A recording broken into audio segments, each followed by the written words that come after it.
¿Sabías que hay dos tipos de paciencia? La paciencia relacional y la paciencia ante las circunstancias. Eh, en el libro de Salmos, cuando escuchamos al rey David, ¿verdad? Que estaba atravesando por una situación muy difícil, una adversidad, estaba siendo perseguido por el rey Saúl, quería matarlo. Y él decía: pacientemente esperé en Jehová y él me oyó.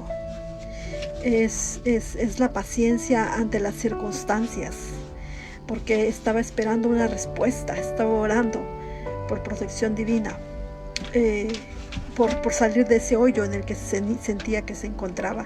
Y quizá muchos de nosotros a veces nos encontramos pasando por circunstancias difíciles, y en el momento que nos encontramos viviendo esas circunstancias, sentimos como si todo se fuera a acabar, como si ya no hubiera ninguna salida, y nos cuesta en ese momento guardar la calma. Pero es ahí donde nosotros aprendemos a desarrollar esa paciencia. Y es ahí, precisamente en esos momentos difíciles, cuando el rey David aprendió a desarrollar esa paciencia, y al final pudo decir: pacientemente esperé en Jehová. Porque si no desarrollamos esa paciencia, podemos tomar caminos equivocados, podemos tomar decisiones equivocadas, y quizá podemos humanamente pensar que quizá esta decisión que voy a tomar es la correcta, y no esperamos en Dios, en una respuesta de Dios. Nos cansamos de esperar en la respuesta de Dios y tomamos decisiones humanas, y realmente a veces fracasamos, podemos fracasar por eso. Y el Señor nos enseña que aún en medio de esas circunstancias tenemos que aprender a esperarlo. Y también la otra paciencia de la que también nos habla la Biblia, es la paciencia relacional, cuando dice: sopórtense los unos a los otros. El hecho de soportar al otro, aquella persona que quizás es conflictiva, que te está haciendo la vida de cuadritos, que no te quiere sin causa alguna, ¿verdad? Que es de un carácter muy difícil. La Biblia dice que debemos de soportarnos. Aguanta, sopórtalo.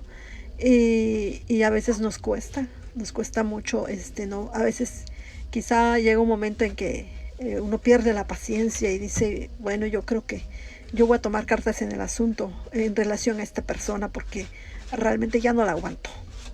Pero el Señor nos dice que debemos de aprender a soportarnos los unos a los otros, a tener esa paciencia, a soportar a aquel hermano, aquel amigo, aquel compañero de trabajo, aquel familiar, aquel hermano en Cristo, que quizá realmente se ha levantado contra nosotros, o que le gusta estar fastidiándonos, y es difícil. Pero es ahí precisamente donde uno empieza a aprender a soportarnos. Aprende uno a desarrollar esa paciencia, la paciencia relacional, a soportarnos los unos a los otros. Y bueno, solo quería comentar esas dos diferencias entre la paciencia relacional y la paciencia ante las circunstancias. ¿Con qué tipo de paciencia crees tú que has desarrollado más, la relacional o la paciencia circunstancial? ¿Y cuál crees que te falta aún desarrollar más todavía? Y pues pidámosle a Dios que nos ayude a desarrollar aquella paciencia que reflexionando nos hemos dado cuenta que necesitamos más que la otra. Que Dios te bendiga. Bendiciones.